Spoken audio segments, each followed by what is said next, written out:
Good morning and welcome to this special episode of Nucleus Investment Insights. This morning, we're going to take another look at the events in the US banking system, uh, especially since our episode on Friday. We'll look at what's happened since and what we're thinking about markets now that these have unfolded. I'm Shelley George, Chief Operating Officer at Nucleus Wealth, and I'm coming to you today from the lands of the Gadigal people of the Eora Nation. And I'd like to welcome Nucleus Wealth's Chief Investment Officer, Damien Klassen, who's going to help us unpick what's been happening. Welcome, Damien.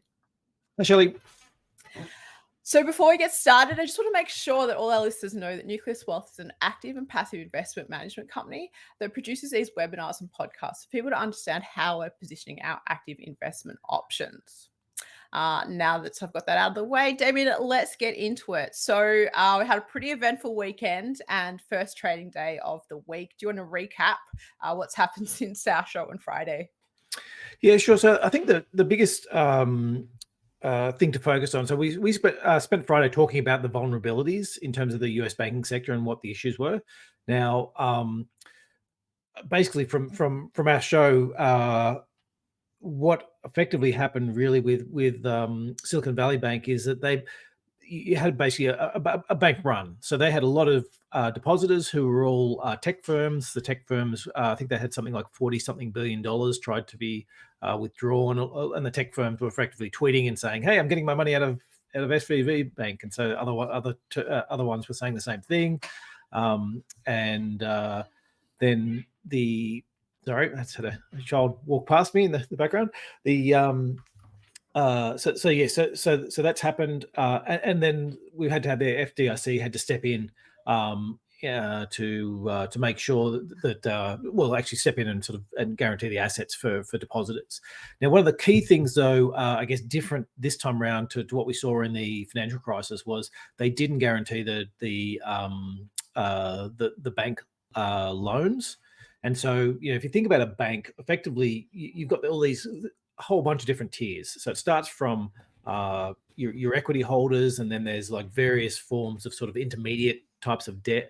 Then the equity holders, various types of intermediate types of equity, and then you've got your debt holders, and then finally you have your depositors on the end.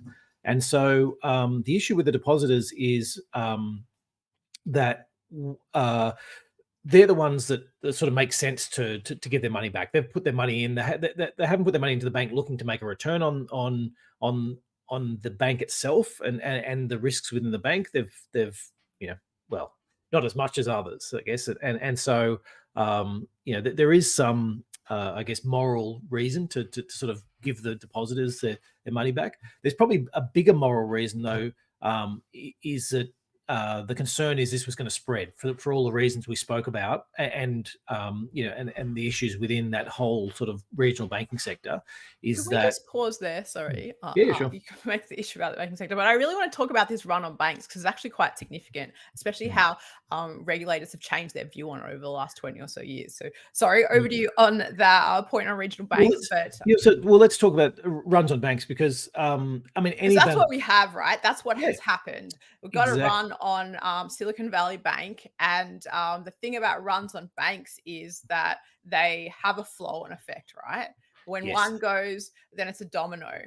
Yeah, and it can happen to any bank. So every bank out there effectively is borrowing on a short-term basis and lending on a long-term basis, and that's the nature of what banking is, and why it's vulnerable to runs on banks, and that's why we created central banks to be able to step in and when these things happen, when the banks effectively, usually what the thing is you've taken deposit from you, Shelley, and then I've taken out a mortgage, and so when you want your money back, the bank's got to go, well, just a minute, I gave the money to Damien, and Damien's got a mortgage, and I can't get it back from him because he's on like a 20-year deal, and so that's what they brought in to do. Now the issue with Silicon Valley Bank is they were particularly exposed in terms of having a high number of deposits that were very concentrated. So they didn't have a whole bunch of small depositors. They had a whole bunch of quite concentrated large depositors.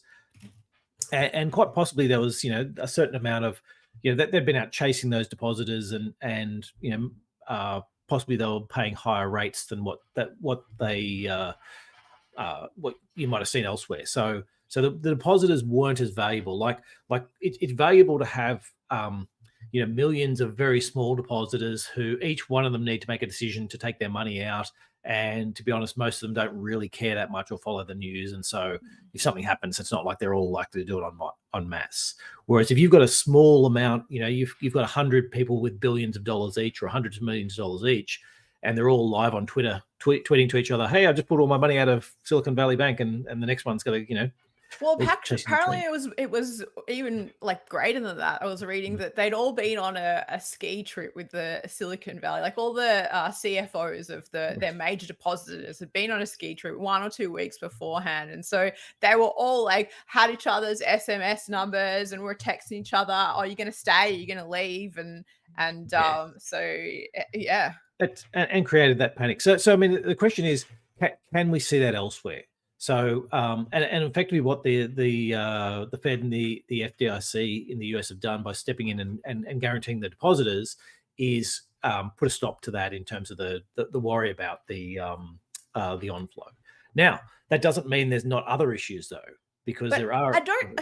It's interesting to me that they have said they're going to back the deposits, which should, in theory, stop the panic. Because what's the real concern of Bankruns is it's this growing panic that you get behind it that then flows. So it's one bank might be of concern, and people are going and pulling their money out of that bank. Therefore, that bank folds, and then now it's on to the next people in the rest of the economy are going to go to their banks and start pulling. And that's what we saw overnight. I didn't see the footage, but I heard on the news this morning them talking about how that's what they were actually seeing is in the other regional banks, seeing the people, I assume at the ATMs trying to get their money out because they're concerned. And this is the real issue of a bank run, is that it's just this kind of, I don't know, this circular feeding frenzy that it's psychological. It just amps up and it has the ability to just floor an economy really, really quickly.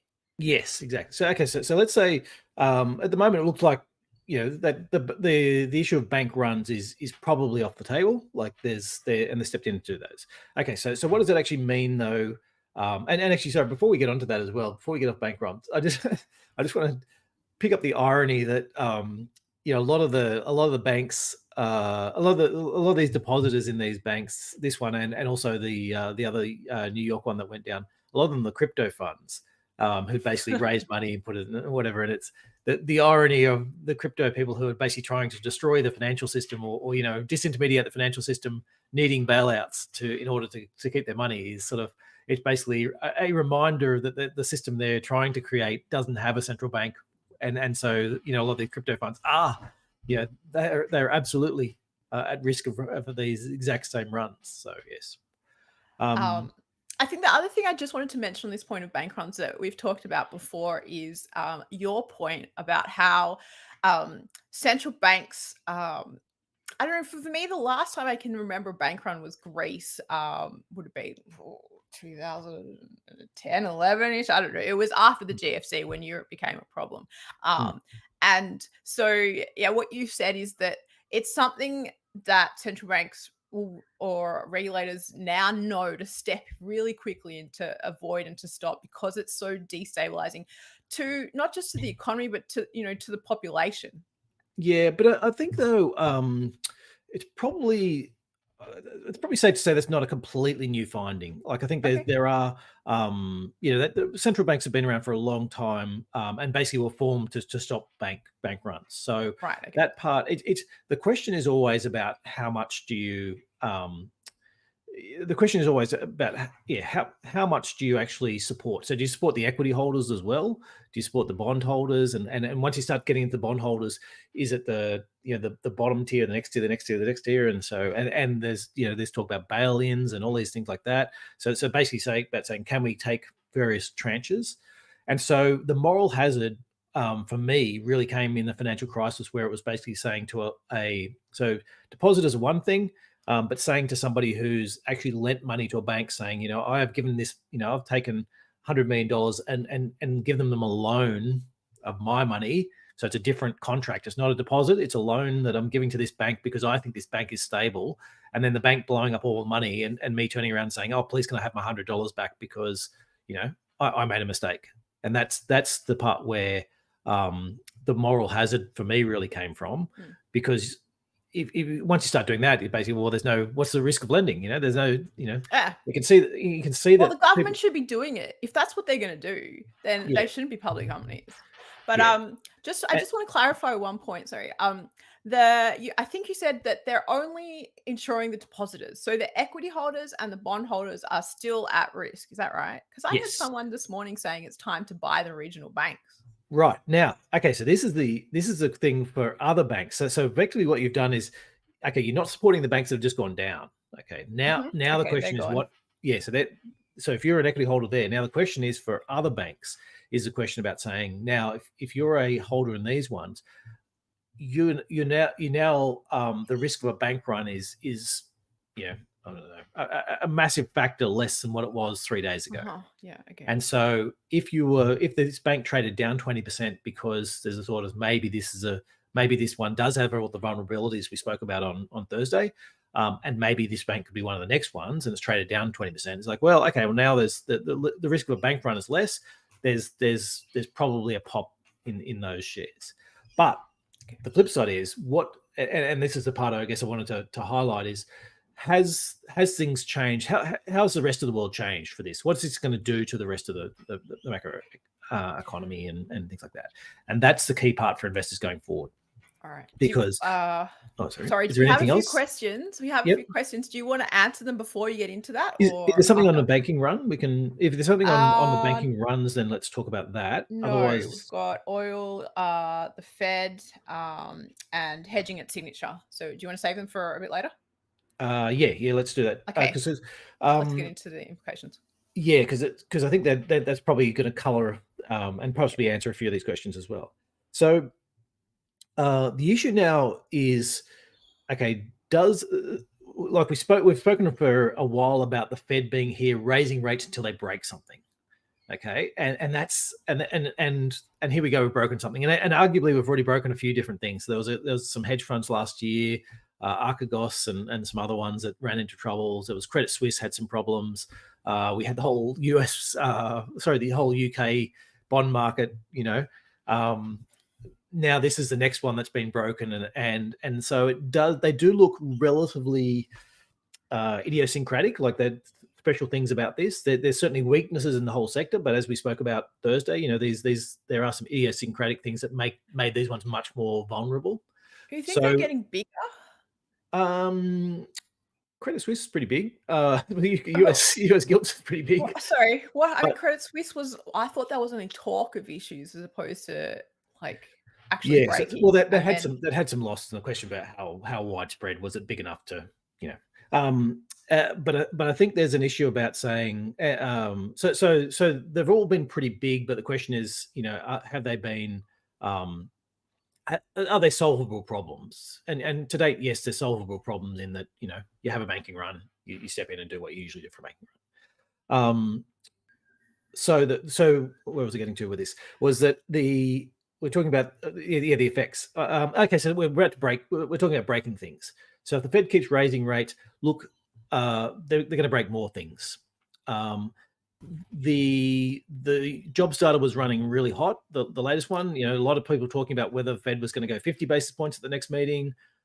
This will be the question now, is saying, okay, does the Fed still go 50 basis points with a view that, look, we're just going to keep raising rates and things might break and we'll fix them when they break, and until we really break something and then we go into recession. But because we really want to kill inflation, or does the Fed start to back off? Now, if they go zero, I think the whole idea that, hey, the Fed's captive to the market and they're gonna they're gonna flip and go and reverse course early will take hold, whether it's true or not. I think that's I think if they go 25, they're sort of like somewhere in between. And if they go 50, then the concern is, hey, these guys are just going to keep smashing. All right, so this is at the next meeting, which I think is like the 22nd of March. If they go zero, you're saying that they're captive to markets. If they go 25, they're sorry, I'm not saying they're captive. The impression is going to be they're captive to markets, and that's and whether it's probably treated as a great thing for equity holders, is like, hey, the Fed's going to have our back again. We've got the Fed put, it's still there, it's alive, and yeah. So yes. Yep. So keep going with it. So the question was. I've just been asked maybe to let you run, so I'll just step back. No. I'll step in where I'm diverting. Okay, so we're talking about okay, so we want to get to where markets are going to where we're looking at markets. So that's that broad picture about, are we worried about the Fed smashing down too hard? Are we worried about the Fed taking it too easy? And so that's one part. The next part, in terms of banks themselves, is that there's going to be, well, my impression is that based on this, we should see a broader spread in terms of the how much banks lend at versus versus treasuries or versus government bonds. There's more risk, so there's recognition that and corporates as well, so that the rate that corporates can lend at over and above what the government can lend at should be a bit higher after this, because there's a reminder that, hey, banks can go bust, and a reminder that, hey, there's these extra risks out there, and that there's things going on in that you just didn't realize that's happening, sitting behind that. And so there's this extra idea of risk. So what does that mean? It probably means, as a big picture, that government rates don't need to go as high. So if you think about it, they're trying to put interest rates up to try and pull activity back, and both on the consumer basis and also on the business basis. Now, if official rates are 3%, but triple Bs are borrowing at 6%, then that's sort of that's certain type. But if they don't even have to move their rates, if their rates are still 3%, and corporate rates go from 6% to 6.5% because there's this extra risk in there, or 7%, then effectively you've tightened the market, you've tightened interest rates for corporates. And so there's an argument that will government bonds or will the Fed rates need to go as high, because now we've actually got this extra risk sort of built into it. It's like we've had a couple of rate rises already built into it. So that's one part of it. In terms of banks, bank funding is going to increase, so that the cost for banks to actually borrow, there's this extra risk, and people have remembered, that, hey, that's right, banks can go bust, and so if you are somebody lending to a bank or investing in a bank, you are going to demand a higher return than what you did, this time last week.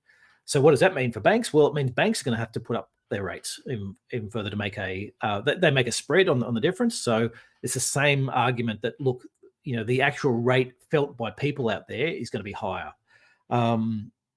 It also means that in terms of bank profitability, is probably going to be lower than what we would have otherwise seen. And anyway, that's sort of where we're I guess that's where we're sitting with the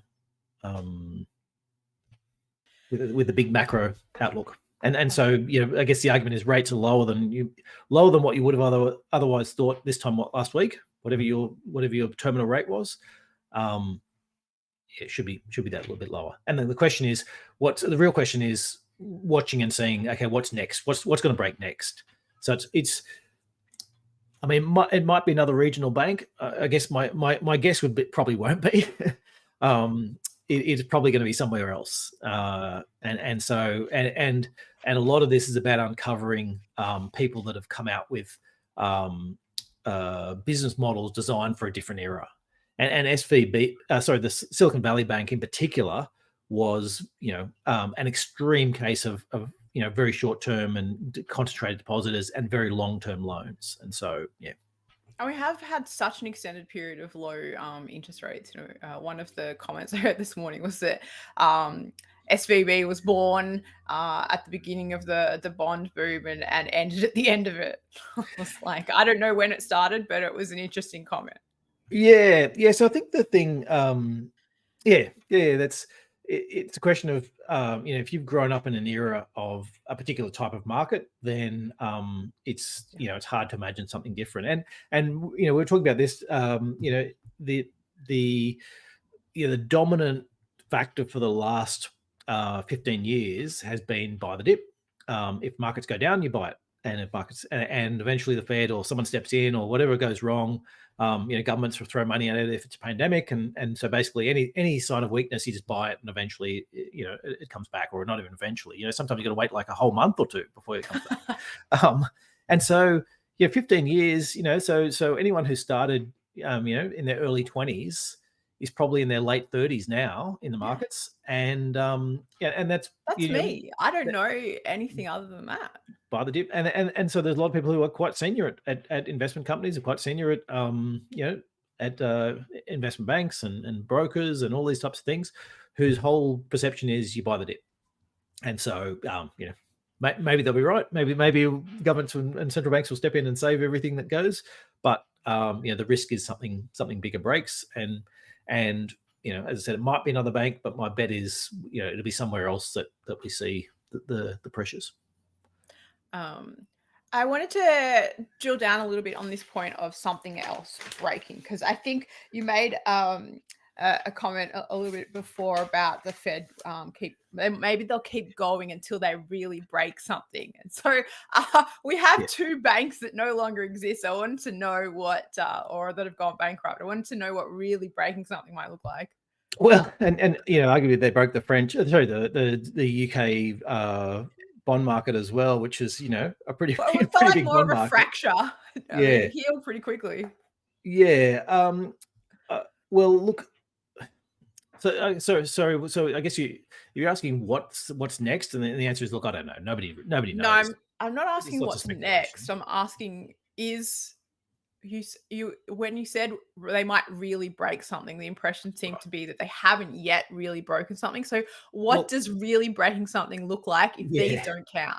Yeah, sure. Okay, so look, I mean, these ones count insofar as if you didn't fix it, there was financial market contagion available. So if the UK long-term bond market had gone down, and without them fixing it, that would have blasted the whole world with another financial crisis. If this turned into a banking run across the entire US region, small banks, then yes, there's another financial crisis on its way. So those are a factor. I think the real thing is recessionary risks, really, and I think the other part is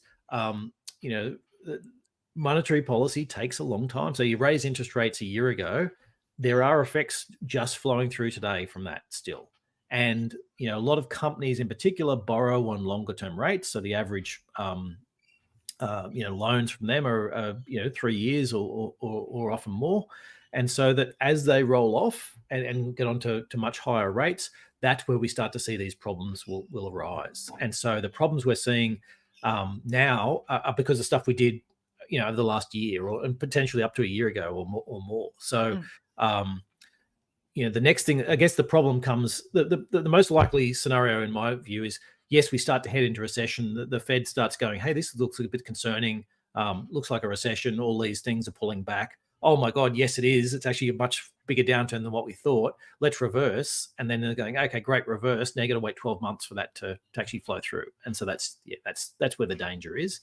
And we've spoken about these few different scenarios, maybe sort of forward people to the piece we most recently wrote, just sort of spells out the different scenarios and what the likelihoods are, and that's still pretty much it hasn't really been changed with SVB. Have the probabilities of those scenarios changed? Have you increased the chances of a recession after what's happened over the last 5 days? Look, okay, so the probabilities have changed probably a little bit in terms of more likely, I guess it's vindication of what we're expecting. There was a possibility that we were wrong, and the soft landing, no landing sort of view that, hey, everything would be fine, and that inflation will gently come down and we won't have any job losses and it'll all be fine. Maybe that view was right. So I think that view and the fact that we're wrong is slightly less likely than what it was. Having said that, the pricing's flipped a lot more to what we expected. So we've talking a lot about being longer in terms of bonds, and so that's a trade that's come very good over the last couple of days. And so in terms of has the valuation adjusted likelihood changed a lot? Probably not that much. In that the risks that we're wrong have come in a little bit, so that's reduced, but the price has come a long way in as well. And so net effect is, look, we're still actually relatively comfortable where we are. We'll do a little bit of trading around the margins, but I think we're sort of treating this as it's a sign we're probably on the right track, and it's not going to go in a straight line. We could have some positive news out and a few things, and markets could go for a bit more of a run, and then the next one will take your leg down, and these things never move in straight lines. I also wanted to touch on the point that you made before about the spreads moving out as a result of this. I don't know if you'd say the risk has changed, but the perception of the risk has changed. And what that means for I guess the official interest rate path, because I guess what really matters to the central banks is what the customers that end up receiving, because that's what's going to affect their spending and the pressures on inflation. So, are you thinking that then as a result of that you might see not as high rate rises? Yes, from the banks? yeah, terminal rates lower than what before. I think you said that. Yeah. Okay. Right. Got it. Should we jump into some of these questions? Yep. All right. So I'll start at the top. Thanks, guys, for your questions. Keep them coming. So any idea where oil prices will go with all of the market volatility? No. It's a short Does it answer. change fundamentals for oil?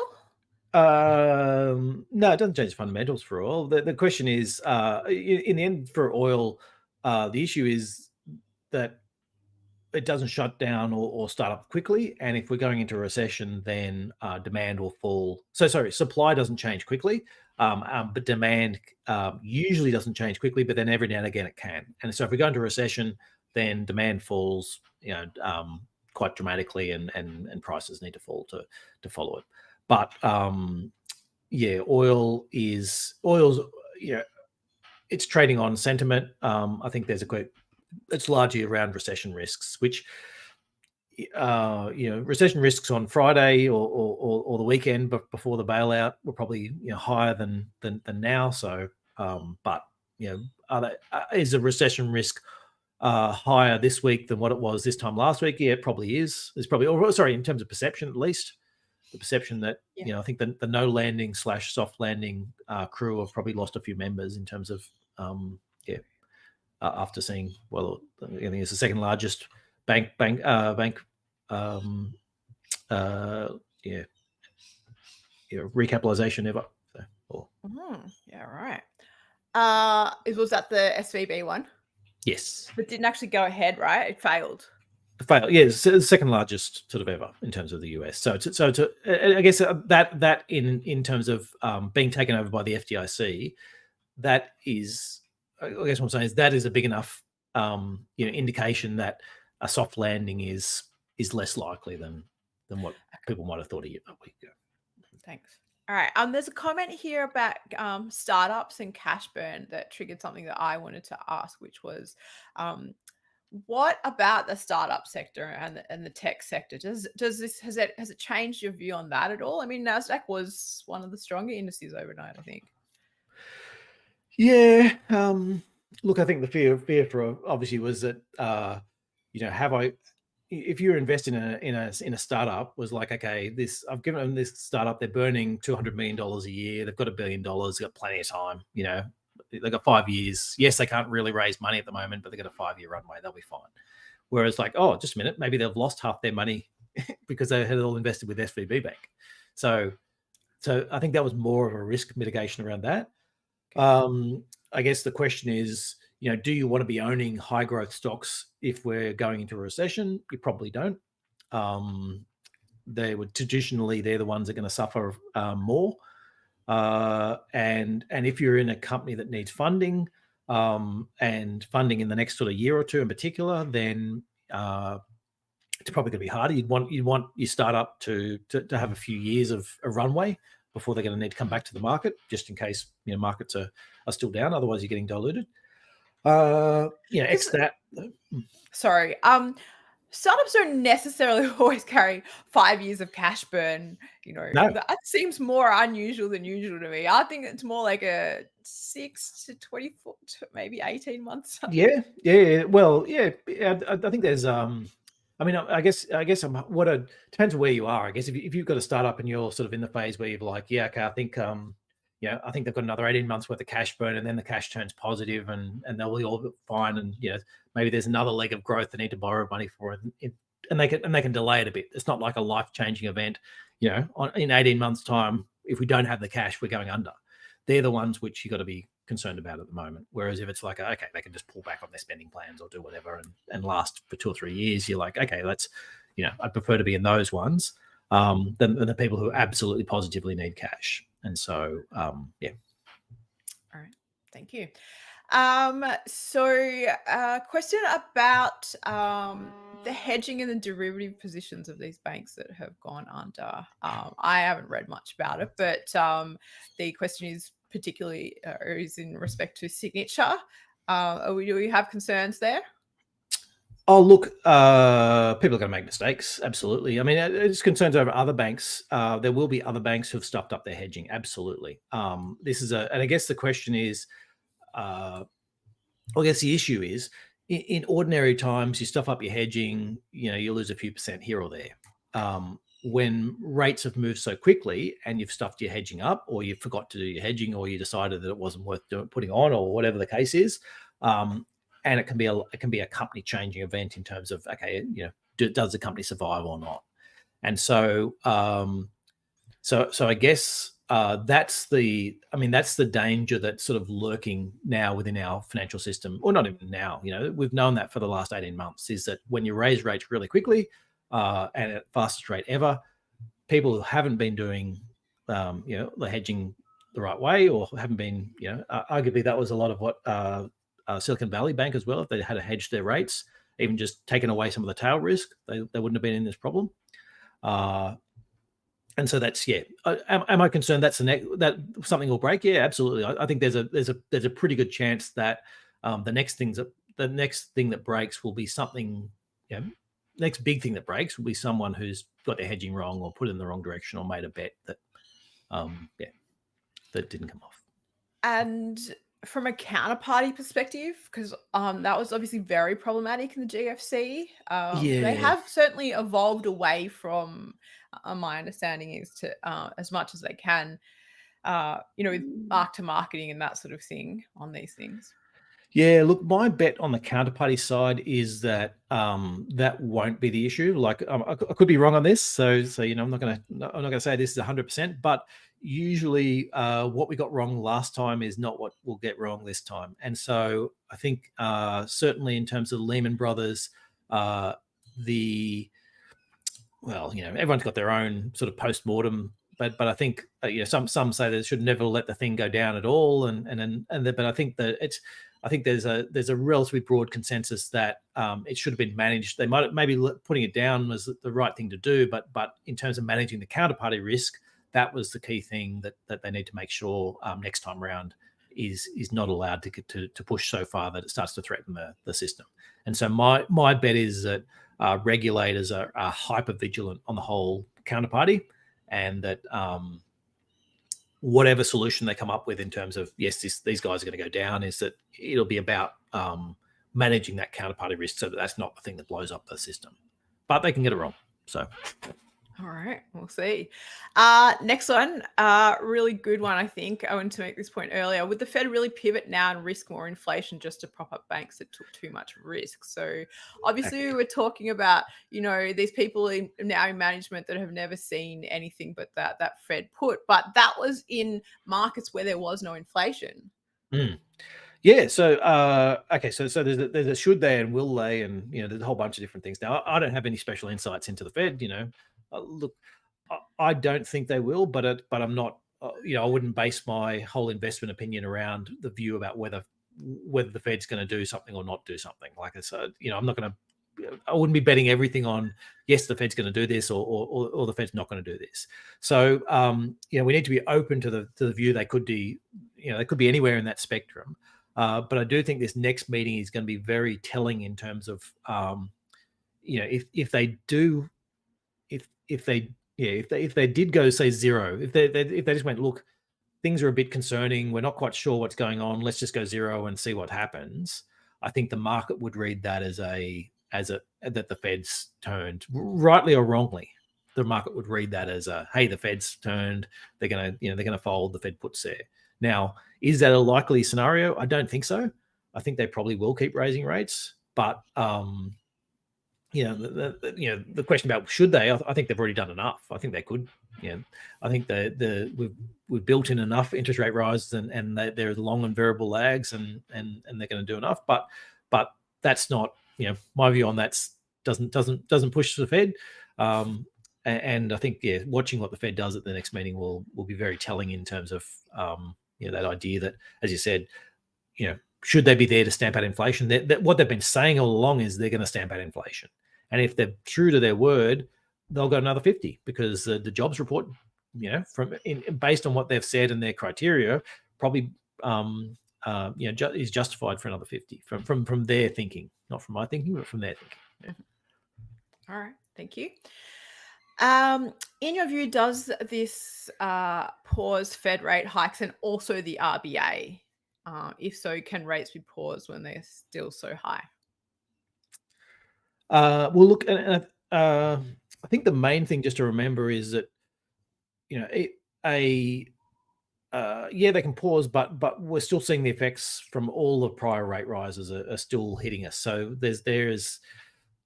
don't lose track of the fact that it's, regardless of what they do at this meeting, up or down, is not really going to make that much of a difference to the overall economy and whether something breaks. Well, what really affected it was the fastest rate of increases we've ever seen over the last sort of year and a half. Thank you. Have bonds and stocks now returned to negative correlation?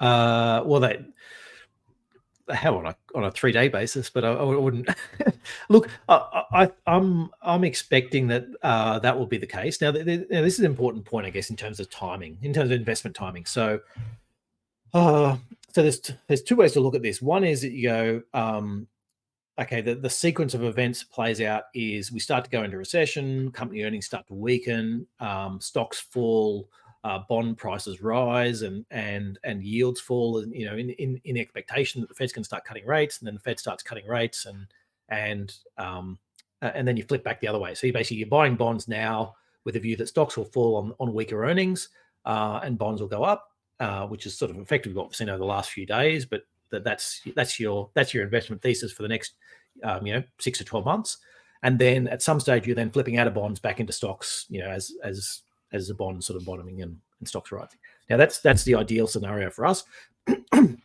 There is a risk out there that we get what we saw more towards the start of this year, which was that stocks were only rallying, like they were basically moving together. Is that you're seeing that bonds would go down and stocks would rally and go, oh, bond yields are lower, things are better, up go stocks.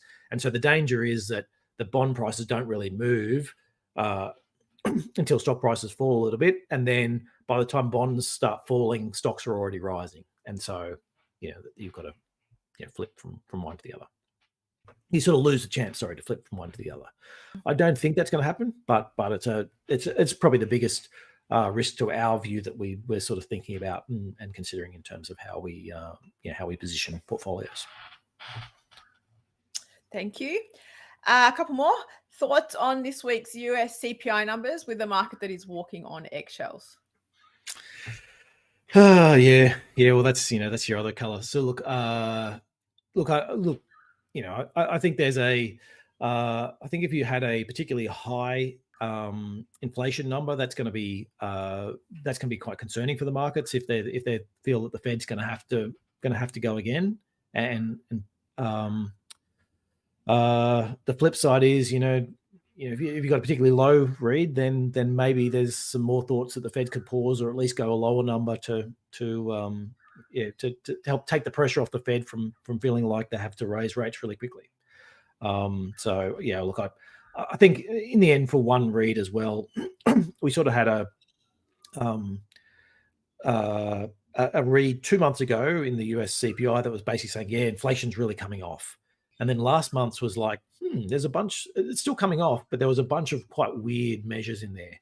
So I think for me, it's more going to be about the internals and actually looking and saying, okay, if there's still a whole bunch of weird things going on in inflation, okay, maybe it's there for longer. Or is that just a 1 month blip and we're back to the trend of inflation coming off quite quickly? Interesting. We'll be looking out for that then. All right. So we're getting to the end of the show here. Last question. If anyone has any last questions they want us to get in, please put them up. With the EIA crude inventories building for 3 months, could it be argued a recession is already here?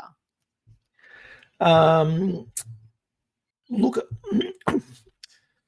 I think the main thing stopping a recession call for it already being here is employment. Now, keeping in mind, employment is usually the most lagging of the indicators.